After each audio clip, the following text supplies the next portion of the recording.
आज लगातार 3 दिनों के पैदल सफर में अंगद को उस राज्य की सीमाओं का पहली बार भान करवाया था, क्योंकि महज राजवंशी कह देना और किसी राजघराने की चर्चा चंद समय में पढ़ लेने या किसी राज्य को नक्शे में देख लेने से उस राज्य के वास्तविकता का ज्ञान या उसकी भव्यता का आंकलन यूं ही नहीं हो जाता। मील किलोमीटर शब्द का सही अर्थ तब मालूम पड़ता है जब कोई पैदल सफर करता है।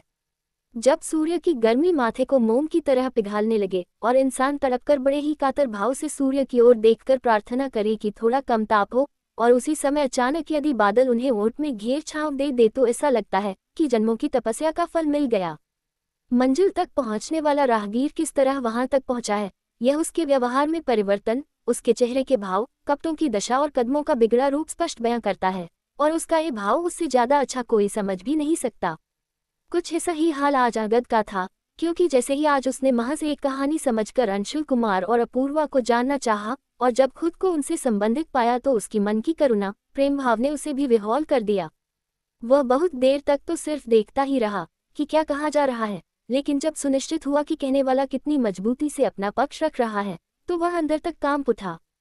वह शांतिपूर्वक वहां से उठकर अपने मन में उठे अचानक बवंडर को ले चला तो आया, लेकिन अंगद के शांत भाव उसकी चाल से मेल नहीं खा रहे थे, जिसे उसका मित्र स्पष्ट रूप से भाप गया। वह अंगद को लेकर इस तरह संभल कर घर लौटा जैसे कोई नशे में चूर शराबी को लेकर लौटता है। आज अंगद को अकेले छोड़ देने की उसकी मंशा नहीं थी। अपने घर किसी के साथ संदेशा भेज वह अंगद को अकेला न छोड़ने के उद्देश्य से उसे घर लेकर लौटा। ढलती शाम के साथ गाय के गले की घंटी, उनके बछड़ों के पैरों में बंधे हुए घुंघरू आज न जाने क्यों अलग ही ताल में सुनाई दे रहे थे। हर घर से उठने वाला धुआं उस घर में चूल्हे जलने का संकेत दे रहा था।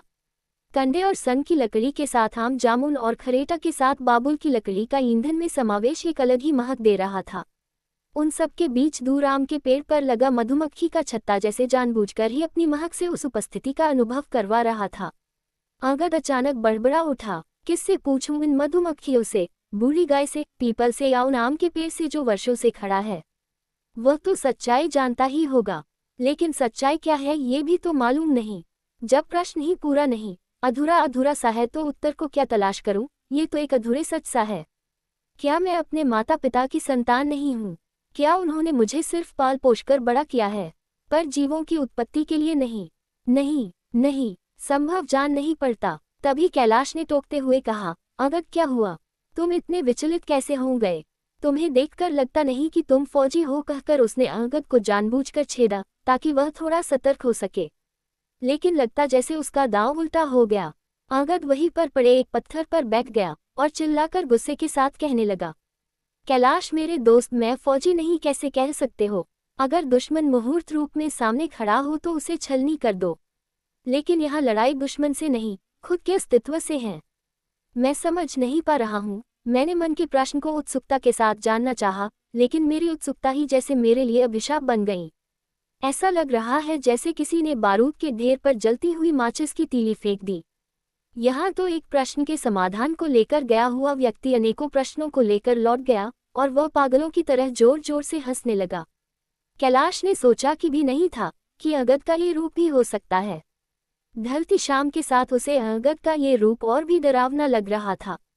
बड़ी हिम्मत बांधकर उसने अंगद का हाथ पकड़ा और 2 गुना तेज आवाज के साथ अंगद अंगद कहकर पुकारा। वह कांपते हुए स्वर में बोला, देख अंगद, तू ऐसा करेगा तो मैं तुझे यही छोड़कर चले जाऊंगा। भाड़ में जाए तेरी दोस्ती। मैं जितना तुझे समझ रहा हूँ, तू उतना ही उद्दंड होते जा रहा है। शुरुआत भी तूने की और परेशान भी तू कर रहा है। क्या तू अकेला है इस गांव में जिसने यह बात सुनी? लगभग सभी के साथ यह वाकया होते आया, लेकिन आज तक सभी ने इसे देवी कृपा मानकर श्रद्धा के साथ अपने शीश झुकाए और अपने नित्यक्रम में लग गए। किसी ने भी इतना बवाल नहीं किया। इतने प्रश्न, बाप रे बाप, तुमने तो जैसे जड़ ही खोदना शुरू कर दिया। इतने सवाल तो शायद अंशुल कुमार ने भी अपने पिता से न किए होंगे। क्यों नहीं किए? करना चाहिए था। बेशक यदि सिर्फ उनके जीवन का सवाल होता तो उनका शांत रहना मैं जायज मान लेता।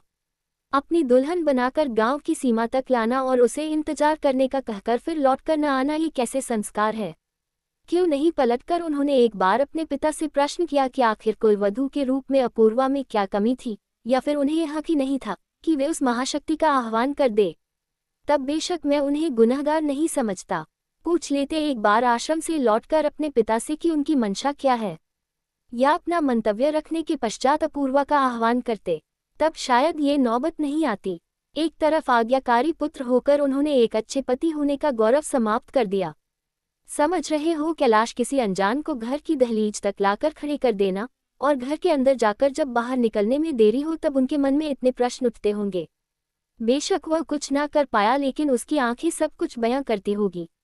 सोच लो, यदि अपूर्वा ने उस तड़प से एक बार इस राज्य को देख लिया होता तो ये कब का जलकर राख हो गया होता। धन्य है वे तपस्वी अंशुल कुमार और धन्य है अपूर्वा रानी। चलो कैलाश, शायद मेरी सोच और मेरे प्रश्नों का उत्तर तुम्हारे पास नहीं है, कहकर किसी अघोरी की तरफ अपने चेहरे पर अजीब सी मुस्कान लिए अपनी अवघड़ चाल के साथ गांव की ओर चल पड़ा। वाकई कैलाश के पास उसके प्रश्नों का कोई उत्तर न होने के कारण शांतिपूर्वक उसका अनुसरण करने के लिए वह मजबूर था, क्योंकि वह एक बार अपनी अधूरी कोशिश करके देख चुका था और दोबारा ऐसा प्रयास कर और कुछ नया सुनने का साहस उसमें नहीं बचा था। इसलिए वह चुपचाप उसके पीछे पीछे उसे सुनते हुए चल पड़ा। लेकिन उसका हर प्रश्न कैलाश को सोच में डाल देता। वह समझ नहीं पा रहा था कि कैसे वह अपने मित्र की मदद करे, लेकिन फिर भी जहाँ तक उसका दिमाग काम करता है, वह इस प्रयास में लगा था कि किसी तरह वह अपने मित्र की मदद करे, क्योंकि उसकी ऐसी दशा उसे खुद अत्यंत दयनीय महसूस हो रही थी और उसके प्रश्न का कोई जवाब नहीं था। कैलाश भी अंगद की बातों को सुनकर चिंतित था। तभी आज न ठंडी हवाओं के झोंकों का असर हो रहा था और न ही चांदनी सुकून दे रही थी। चंद्रमा की चमक के बावजूद भी जो चारों ओर अंधेरा अंधेरा सा लग रहा था, वह लगातार कभी आसमान को निहारता तो कभी तारों की स्थिति का आंकलन करते, जैसे वह वर्तमान, भूत और भविष्य को तारों की गणना में समेट लेना चाहते हैं। वह वर्तमान में ही रहकर भूतकाल में पहुंच जैसे कभी अंशुल कुमार को पुकारता तो कभी उनके पिताजी से मिलने की चेष्टा करता। लेकिन अफसोस, जिस पल को स्वयं तपस्वी अंशुल कुमार न बदल पाए, उसे भला अंगद क्या बदल लेता। वह अत्यंत व्याकुल होकर करवटें ले रहा था, इस बात से अनजान कि कोई आखिर कैसे उसकी व्याकुलता को बहुत जल्द ही भाप गई थी। लेकिन शायद नियति का खेल समझ शांतिपूर्वक बिना हस्तक्षेप के सही समय और दशा का इंतजार कर रही थी। लेकिन माँ की ममता किसी भी परिस्थिति की मोहताज नहीं होती। उसके लिए समय, काल और परिस्थिति कुछ मायना नहीं रखती। अपने संतान की व्यथा को वह बहुत ज्यादा देर तक अनदेखा नहीं कर सकती। इसलिए अंगद के साथ साथ उस रात शायद इतिहास भी जागा। बस अंगद को इतना याद है कि जैसे किसी मातृत्व से भरी शक्ति ने उसके सिर पर हाथ फेरा और पल भर में वह गहरी नींद में सो गया।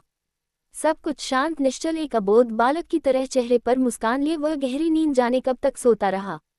उसका मित्र सुबह उठकर घर चला गया और सभी परिस्थितियों से अनजान अंगद न जाने कब तक गहरी नींद में सोया रहा। अंगद को तो सलीखा, उसकी प्यारी गाय का बछड़ा के घुंघरू की आवाज ने जैसे नींद से जगाया। जब वह जाकर अंगद के चारों ओर चहलकदमी करने लगी और उसके आंख न खोलने पर खुद ही आकर उसके समीप बैठ गई और उसके कंधों को चाटने लग गया।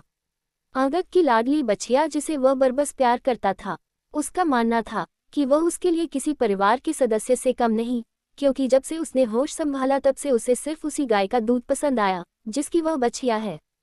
5 बछड़ों के बाद जन्मी यह बछिया, जिसका नाम खुद अंगद में बड़े प्यार से सलीखा रखा था।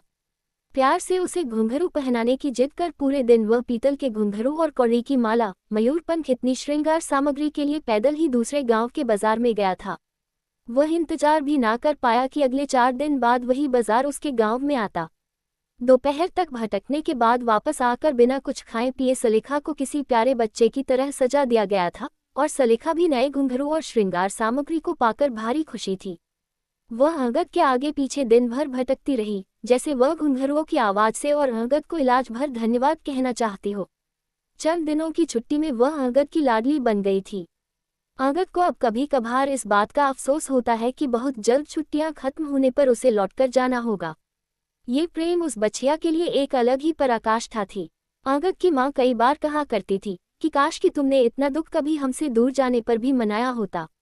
इतना सुनकर सलीखा उछलकर उसकी बाहों में ऐसी जाती जैसे वह सबका प्यार समेट लेना चाहती है।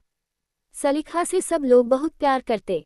अंगद को सोता देख आज सलीखा भी विचलित थी, इसलिए अंततः हारकर अंगद के ऊपर सिर रखकर वह भी बैठ गई। सलीखा की गर्माहट से और घुंघरुओं की आवाज में जब अंगद की आंखें खोली तो वो आश्चर्यचकित होकर उठा कि आखिर कैसे और कौन किन हाथों के स्पर्श ने उसे इतनी गहरी नींद सुला दिया, जबकि मारे चिंता और सवालों के घिरे रहने के कारण नींद न आने से वह खुद भी परेशान था।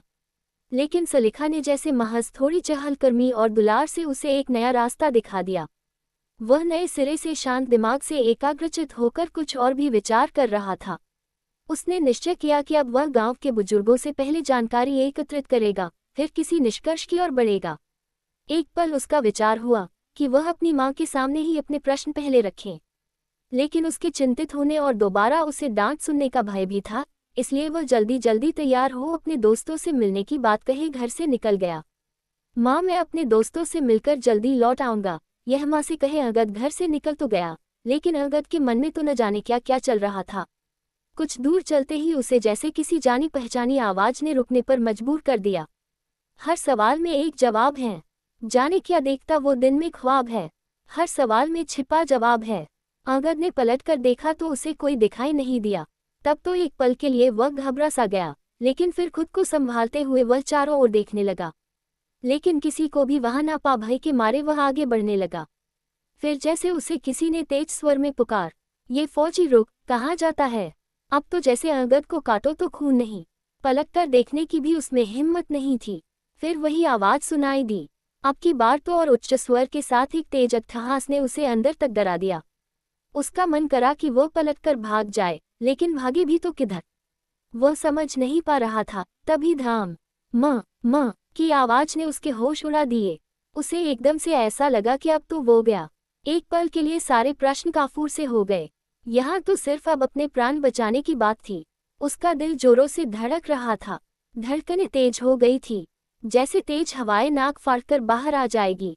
वह स्पष्ट रूप से अपनी हृदय गति को महसूस कर रहा था। बस निश्चित होना बाकी था। अंगद मन ही मन बहुत डर रहा था और बहुत घबरा सा गया था। उसे बार बार लग रहा था कि यह उसे कौन आवाज दिए जा रहा है। अब अंतिम बार उसने पूर्ण साहस के साथ कौन है कहकर पुकारा, हिम्मत है तो सामने आ, यूं पीछे से क्यों बार बार मुझे आवाज दे रहा है, तुम जो कोई भी हो सामने आओ। अंगद ने कह तो दिया, लेकिन उसका भय वही जानता था। पर यह भी सच है कि भय अंतिम चरण पर साहस कई गुना ज्यादा ठहर जाने वाले को मिलता है। भागने वाले को तो सिर्फ शिकायत नसीब होती। अंगद के मन में तो अजीब अजीब से प्रश्न भी उठ रहे थे। तभी अचानक उसके कंधों पर हाथ रख एक जाना पहचाना सा चेहरा नजर आया। अंगद ने हितेश तू कहकर अपना हाथ जैसे पूरी जोर से उसे मारने को उठाया कि जैसे पूरा भय वही एक ही बार में हितेश के ऊपर उतार देना चाहता था। तभी वह खुद का बचाव करते हुए पलक झपकते ही उसकी दूसरी ओर आ गया। गजब कब फुर्तीला था, ऊंचे ऊंचे पेड़ों पर चढ़ जाना, पेड़ की टहनियों में खुद में छुपा लेना और ऐसे ही अपने साथियों को डराकर मजा लेना उसका बचपन से स्वभाव था, लेकिन वह दिल का बहुत सच्चा था। दुर्भाग्य क्या होता है और कैसे उसे अनदेखा किया जाए ये कोई उससे सीखे। महज 5 क्लास पढ़ने के बाद अचानक एक दिन गर्म धूप में काम करते हुए उसके पिता खेतों में ऐसे गिरे कि फिर उठ ना सके। घर में सबसे बड़े और छोटे छोटे 2 भाई बहनों के साथ पूरे परिवार की जिम्मेदारी हितेश के सिर पर आ गई और उसने खुशी खुशी अपनी जिम्मेदारियों को बखूबी निभाया। जिम्मेदारियां का सारा बोझ उस पर भी कम उम्र में ही आ गया। वह दिन भर खेतों में काम करता और रात में आकर अंगद और कैलाश की पुस्तकों से पढ़ना। उसकी इसी लगन को देखकर मास्टर जी ने भी रात्रि पाठशाला की शुरुआत गांव में सबसे पहले की थी। वह कैलाश और अंगद का परम मित्र था, इसलिए अंगद का सारा डर दूर हो गया और उसने लिपटकर हितेश को गले लगा लिया। एक तुम ही ऐसे नहीं हो जिसके साथ ऐसी घटनाएं हुई। लगभग सभी जरूरतमंद लोगों ने मुसीबत के समय उनका साथ पाया है, वरना यूं ही उन्हें ग्राम सेवक या ग्राम रक्षक के रूप में नहीं पूजा जाता। लेकिन सभी ने आज तक इस विषय को इतनी गंभीरता से नहीं लिया। आखिर क्यों अंगद, तुम इतनी गहराई में क्यों जाना चाहते हो? हम सामान्य मनुष्य हैं, सामान्य ही बनकर रहे इसी में भलाई है। मेरी बात मानो, भूल जाओ। सरल और तुम्हारी भाषा में कहूँ तो ठीक उस जंग की तरह जिसे तुम्हें वापस लौटा दिया गया, मत छेड़ो, ठीक नहीं होगा। जितना सौम्य और सरल रूप है देवी का क्रोधित होने पर, उससे कई भयावह हो सकता है। मत छेड़ो उन पराशक्तियों को, छुट्टियां काटने आए हो उन दोस्तों से मिलो, बैठकर बात करो, माँ बाप और गांव वालों का प्यार बटोरो और अपनी यादें लेकर जाओ। या फिर फौज की नौकरी छोड़कर रहस्यमयी दुनिया को सुझाने की कोशिश में लगे हुए जिन्हें कभी कभार पागल भी करार दिया जाता है, उस भीड़ में शामिल हो जाओ। ये सब थोड़े कठोर अंदाज में हितेश ने अंगद की ओर देखकर कहा। उसके चेहरे पर एक मित्र के लिए चिंता स्पष्ट झलक रही थी। वह किसी भी तरह एक सच्चे मित्र का अहित होते नहीं देखना चाहता था, क्योंकि वह एक ऐसी सत्य की खोज में लगा है जो किसी श्रापित खजाने की खोज से कम नहीं है। हाँ, बिल्कुल वह श्राप ही तो था अंशुल कुमार के पिता के वेग का। जिस समय उन्होंने बिना विचार किए हुए अपने ही पुत्र को ऐसा श्राप दे दिया जिसमें उसका जीवन संपूर्णता के शिखर से शून्य के धरातल पर ला दिया।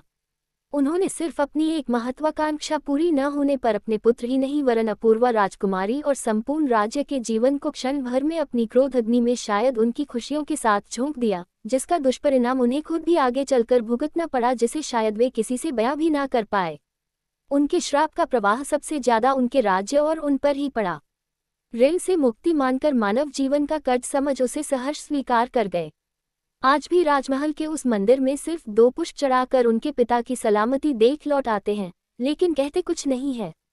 कहानी अभी जारी है। कहानी का अगला भाग जल्द ही अपलोड करेंगे। धन्यवाद।